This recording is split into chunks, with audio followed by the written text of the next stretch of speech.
नमस्कार दोस्तों, आज हम आपको एक प्रेरणादायक कहानी सुनाने जा रहे हैं जो न केवल हमारे सपनों को पूरा करने की राह दिखाती है, बल्कि हमें यह भी सिखाती है कि असफलताएं जीवन का हिस्सा हैं और उनसे डरने की बजाय हमें उनसे सीखना चाहिए।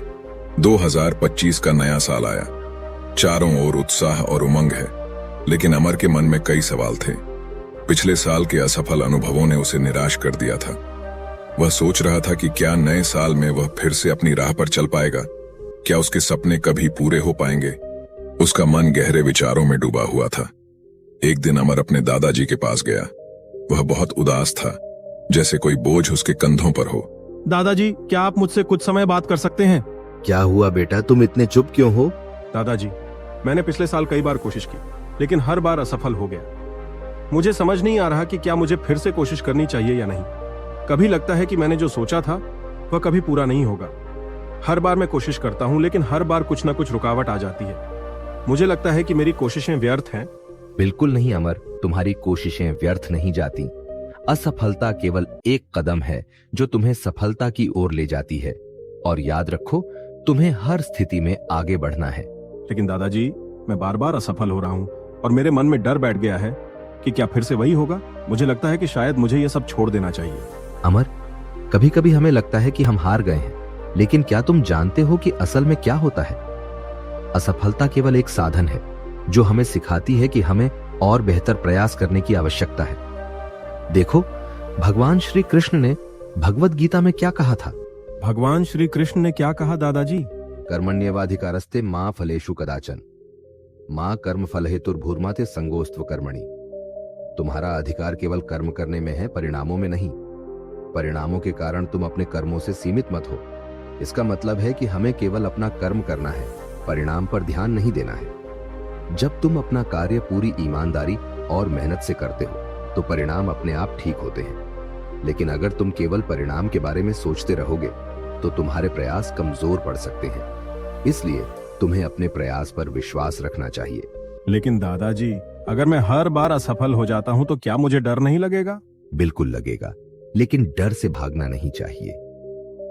अमर, तुम जानते हो कि महाभारत के युद्ध में जब भगवान श्री कृष्ण ने गीता के उपदेश दिए थे, तब कुंती पुत्र अर्जुन की स्थिति क्या थी? जी दादाजी, वह समय उनके लिए बहुत कठिन था। वे युद्ध में भाग लेने के लिए तैयार नहीं थे। उनके मन में बहुत से सवाल थे और युद्ध में अपनों से लड़ना होगा यह देखकर डर रहे थे। अपने कर्म पर विश्वास नहीं कर पा रहे थे। ठीक कहा तुमने, लेकिन याद करो श्री कृष्ण ने क्या कहा था? श्री कृष्ण ने यह शिक्षा दी कि तुम्हारा कर्म ही तुम्हारा धर्म है। उन्होंने कहा था, तुम्हें केवल अपना कर्म करना है, परिणामों से मत घबराओ। उनका उद्देश्य यह था कि अर्जुन युद्ध से भागकर अपने कर्तव्य को छोड़ नहीं सकते। अगर अर्जुन अपने कर्तव्य को छोड़ देते तो अपने भीतर की शक्ति को कमजोर कर देते। हमें अपने डर और संकोच को पीछे छोड़कर अपने कर्म को पूरी निष्ठा से करना चाहिए। उन्होंने यह भी बताया कि युद्ध जीतने या हारने का कोई प्रमाण नहीं है, क्योंकि हमारा उद्देश्य केवल सही कर्म करना है, परिणामों से न जुड़कर। अमर की आंखों में चमक आ गई। वह समझ गया कि गीता का संदेश सिर्फ युद्ध तक सीमित नहीं था, बल्कि हर क्षेत्र में यही संदेश है। अपने कर्म में विश्वास रखो, डर से न भागो और परिणामों पर ध्यान न दो। देखो अमर, जैसे श्री कृष्ण ने सिखाया, जीवन में हमें अपने कार्यों पर ध्यान केंद्रित करना चाहिए। असफलताएं आती हैं, लेकिन यदि हम अपने प्रयासों में ईमानदारी और पूर्णता रखें तो सफलता का रास्ता खुलता है। अमर अब पूरी तरह से समझ चुका था कि असफलता या डर केवल एक पड़ाव है और असल में हमें अपने कर्म पर ध्यान देना चाहिए। अब उसे अपने पुराने डर और संकोच से पार पाने की राह मिल चुकी थी। उसने ठान लिया कि वह अपनी पूरी शक्ति और विश्वास के साथ आगे बढ़ेगा, जैसे महाभारत में भगवान श्री कृष्ण ने अर्जुन को सिखाया था।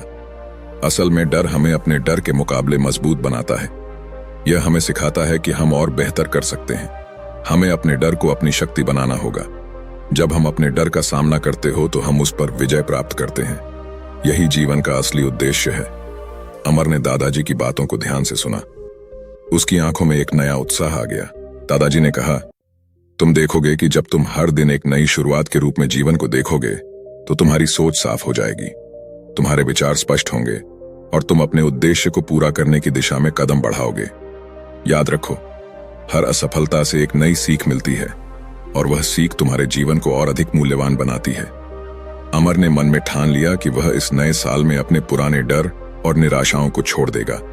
वह अब न केवल कर्म करने पर ध्यान देगा, बल्कि उन कर्मों को सही उद्देश्य के साथ करने की कोशिश करेगा।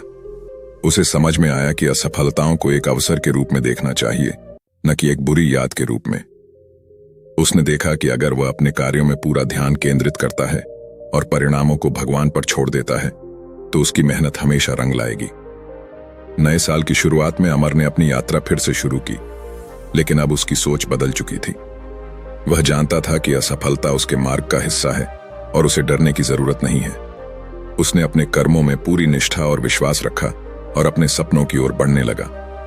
तो जैसे अमर ने सीखा, हमें भी अपनी असफलताओं से सीखना चाहिए और नए साल में नए उत्साह के साथ आगे बढ़ना चाहिए। यही है 2025 की असली शुरुआत, जो हमें हमारी क्षमताओं और आत्मविश्वास का एहसास दिलाती है। धन्यवाद।